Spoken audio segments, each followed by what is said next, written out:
کہ انسانوں کے اعمال کے اعتبار سے 3 طبقات ہے، اور میزان بھی 3 طبقات کا الگ الگ طریقے سے ہوگا۔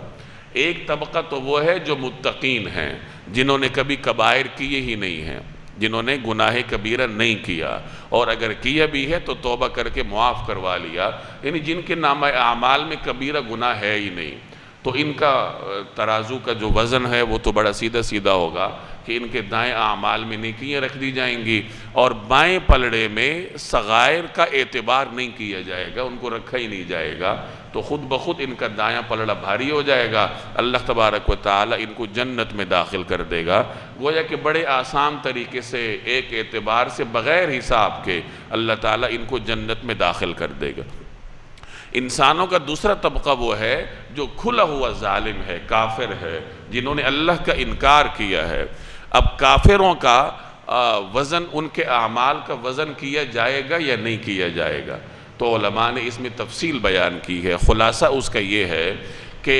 کافر کی جو ساری برائیاں ہیں وہ ایک پلڑے میں رکھ دی جائیں گی سمیت اس کے کفر کے، اور دوسرا جو دائیں پلڑا ہوگا اس میں اس کی وہ نیکیاں رکھی جائیں گی جو وہ بندوں کے ساتھ کرتا رہا ہے، یعنی کسی کا بھلا کر دیا، کسی کو پانی پلایا، کسی کو مکان بنا کے دیا، رفاہ عامہ کے کام کرتا رہا ہے، تو وہ دائیں پلڑے میں رکھ دیا جائے گا، اور بائیں پلڑے میں کفر ہوگا، تو کفر کے مقابلے میں تو کوئی چیز بھاری نہیں ہو سکتی، تو رفاہ عامہ کے جتنے بھی کام اس کے ہوں گے ان کے اوپر اس کا کفر غالب آ جائے گا، اور اس طریقے سے اس کا بھی حساب سیدھا سیدھا ہوگا کہ اسے جہنم بھیج دیا جائے گا۔ تیسرے نمبر پر وہ متقین ہوں گے یا وہ مومنین ہوں گے جنہوں نے نیک کام بھی کیے ہیں اور برے کام بھی کیے ہیں، کبائر بھی کرتے رہے ہیں،